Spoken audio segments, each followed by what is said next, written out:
राय में। ये आवाज है जेल में बंद माफिया डॉन मुख्तार अंसारी की। ये आवाज गवाह है 15 साल पुरानी पूर्वांचल की सबसे बड़ी दुश्मनी की। बोला ठाकुर। वो भैया एक जमीन नहीं रिजवान भाई से वहाँ बातचीत की वजह हुई तो सब लोग आए थे नवाब। हाँ, उसमें बीच में मामला बिगड़ गया था, दूसरे लोग गए थे वो हाँ, थोड़ा बदमाशी किया है, सब छोड़ो अभी। अभी यहाँ पर वो हो गया, पता चला है, हल्ला हो रहा है कि गोली चल रही है मुन्ना बजरंगी और कृष्णानंद राय में। हाँ, ये सुनने में आया। अच्छा, कहाँ पे?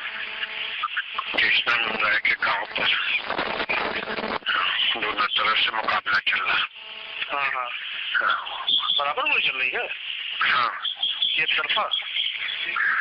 जय श्री राम। अच्छा, ओके। हेलो। हाँ हाँ काट ली ठीक है, मुट्ठी में। ठीक है, बाद बात होगी। 15 साल पुराने इस खूनी खेल का एक बार फिर जिक्र हो रहा है।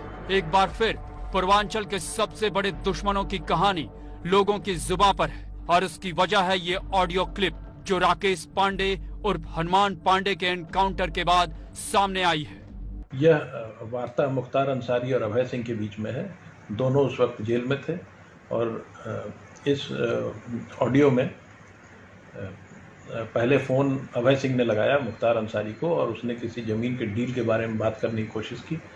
मुख्तार अंसारी ने इस पूरी बात को साइडलाइन कर दिया और अभय सिंह को बताया कि इस समय मुन्ना बजरंगी और कृष्णानंद राय में गोली चल रही है। जिस वक्त ये बातचीत मुख्तार अंसारी और अभय सिंह के बीच हुई तब दोनों जेल में बंद थे। बाहुबली मुख्तार अंसारी गाजीपुर की जेल में बंद था और उसका शूटर अभय सिंह फैजाबाद की जेल में बंद था। पूर्वांचल में सबसे बड़े हत्याकांड में मुख्तार अंसारी को बरी कर दिया गया था, लेकिन मुख्तार की मुश्किलें और बढ़ने वाली है। वजह है ये ऑडियो क्लिप जिसमें मुख्तार अपने मुन्ना बजरंगी और कृष्णानंद राय के बीच हो रहे गोली कांड की बात कर रहा है। दोनों तरफ से बराबर के मुकाबले की बात हो रही है। गोली चल रही है मुन्ना बजरंगी और कृष्णानंद राय में।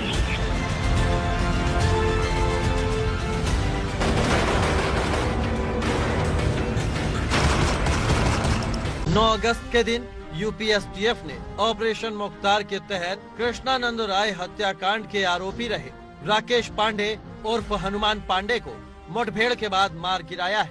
हनुमान पांडे को लखनऊ के सरोजनी नगर इलाके में ढेर कर दिया।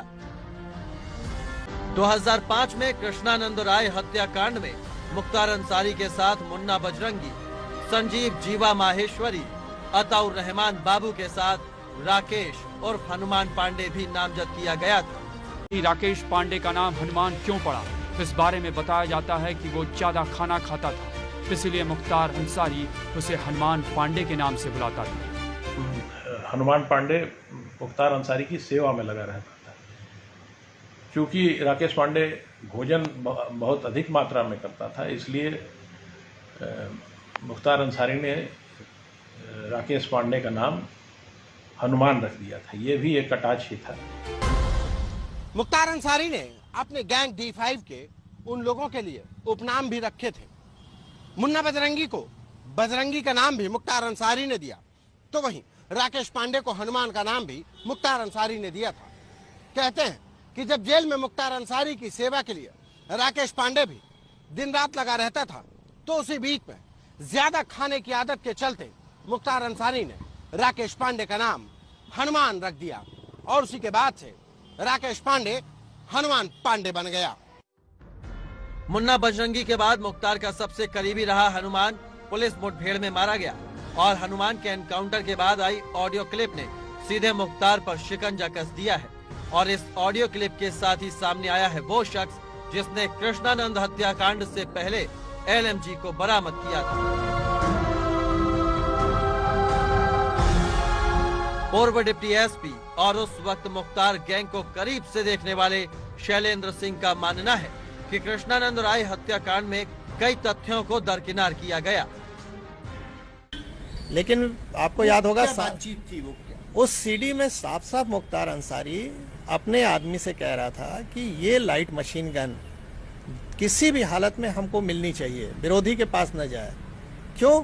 क्योंकि कृष्णानंद की जो गाड़ी थी बुलेट प्रूफ, वो SLR सेल्फ लोडिंग राइफल के अगेंस्ट में बुलेट प्रूफ थी और उसको लाइट मशीन गन भेज देती है। तो मुख्तार अंसारी किसी भी कीमत पर चाहता था कि ये लाइट मशीन गन हमको मिल जाए और इससे हम कृष्णानंद को मार दें। अगर वो तो कृष्णानंद जी का ये सौभाग्य था कि हमने लाइट मशीन गन प्राप्त कर ली, बरामद कर ली, जिसकी वजह से 1 साल उनको लाइफ मिल गई, ये तो उसी समय खत्म कर देता वो। तो सेम पूरा चीज़ है। तो मैं तो माननीय योगी जी से कहूँगा, मुख्यमंत्री जी से, उनसे मेरी अपील है आप लोग के माध्यम से कि इस इन्वेस्टिगेशन को रीओपन करें। अभय सिंह और मुख्तार अंसारी के बातचीत की ऑडियो सुनने के बाद शैलेंद्र सिंह ने भी इसे मुख्तार अंसारी की ही आवाज बताया है। शैलेंद्र का मानना है कि ऑडियो में हो रही बातचीत कृष्णानंद राय हत्याकांड की कड़ी का दूसरा हिस्सा है और इसमें देखें कि कहाँ पे एविडेंस एक्ट की अनदेखी की गई है, कहाँ पे इस तरह के जो परिस्थिति जन साक्ष्य थे जिसमें कि साफ साफ उसकी आवाज है, उसको क्यों नहीं लिया गया एविडेंस में। पोटा किस परिस्थिति में हटा दिया गया जबकि पोटा वहाँ एग्जिस्ट कर रहा है। तो कोई मनमाना इन्वेस्टिगेशन नहीं होता है।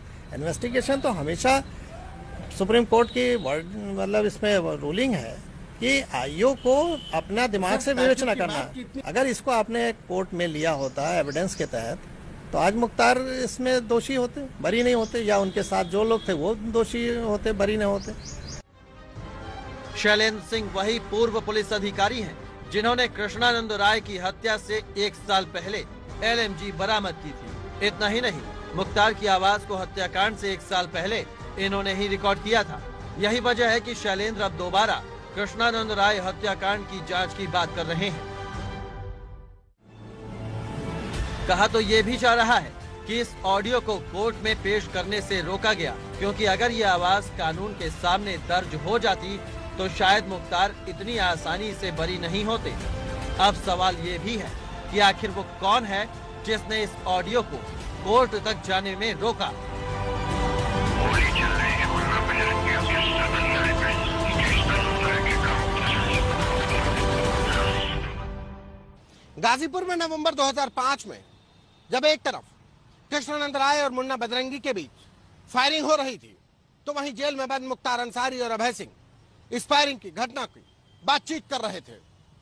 अब सवाल इस बात का उठता है कि 15 साल बाद वायरल हुए इस ऑडियो की अदालत तक किसने नहीं पहुंचने दिया। वो कौन लोग थे जो कृष्णानंद राय हत्याकांड के इस अहम सबूत को छिपाना चाहते थे, जो दबा कर बैठ गए। और यही वजह थी कि कृष्णानंद राय हत्याकांड में सभी आरोपी बरी हो गए। कैमरा पर्सन मेहदी हसन के साथ संतोष कुमार, ABP गंगा।